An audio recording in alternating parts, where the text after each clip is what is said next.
Hello and welcome to Maths with Jacob. This lesson will focus on algebra and problem solving part 2.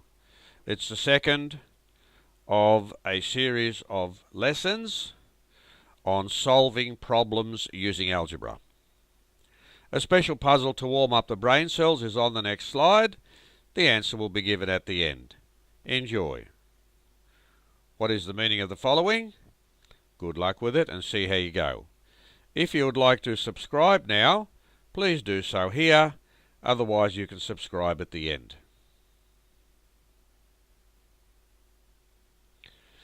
Using algebra to solve problems. As we saw in an earlier video, the main purpose for using algebra is to help us solve problems. Let us look at some miscellaneous problems which may prove too challenging if we did not use algebra to help us. Now the first problem, a rectangle has a length which is 4 meters more than its width. If the perimeter is 20 meters, what is its width? Let the width be x, so we've done that here. So from the information that we've been given, the length is x plus 4. This length is also the same, that's also x plus 4, and this width is x. So, here is the equation. X plus 4, which is the length, plus x, which is the width, plus another x plus 4, which is the other length, plus another x, which is the width, gives you 20. Simplify the left-hand side. 4x plus 8 is 20. Subtract 8 from both sides. Remember, we do that to both sides to keep the equation balanced, as we saw in an earlier video. Simplifying this line here, 4x equals 12. Divide both sides by 4, so x is 3 meters. So the width of the rectangle is 3 meters. So you can see the power of algebra in solving problems. Problem 2. Bill is 10 years older than Peter and 4 years older than John. If the sum of their ages is 46, how old is Peter? Now if we read the problem carefully, we can see that Peter is the youngest. That's quite obvious. So we let his age be x. Bill is 10 years older than Peter, so he must be x plus 10. Now, if Bill is 4 years older than John, then John must be x plus 6, because the difference between 10 and 6 is 4. So here are the three ages, x, x plus 6, and x plus 10. We add all those together, as we've done here, and we let that equal 46. Simplify the left-hand side. That gives you 3x plus 16 equals 46. Subtract 16 from both sides, as we've done.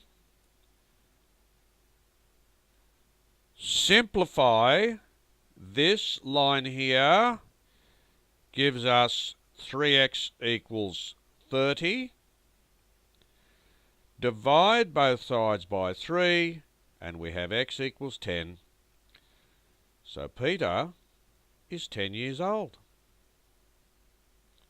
So how easy is that using algebra? We have to be very careful. You read the problem carefully, and then you go from there. But it's a very, very powerful process. Here is the third problem. The sum of 3 consecutive even numbers is 72. What are the 3 numbers? We're going to let the smallest even number be 2x. Now, the reason we do that is no matter what number we have for x, 2x is always even. Let's check it. Put 7 in here. 2 times 7 is 14. That's even. Put 9 there. 2 times 9 is 18. So 2x, that expression there, will always generate an even number no matter what the value of x. So that's why I have put the smallest even number as 2x. the next even number must be 2x plus 2, because you know that the difference between two consecutive even numbers is 2, so it's 2x plus 2. In a similar fashion, the next one must be 2x plus 4.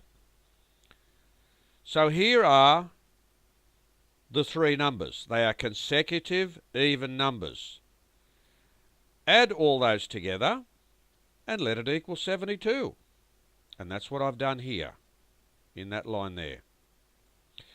Simplifying the first line, 6x plus 6 equals 72. Subtract 6 from both sides gives us 6x equals 66.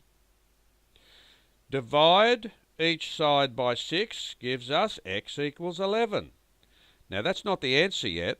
That just tells us that x is 11. So the smallest even number is 2 times 11. That's 22.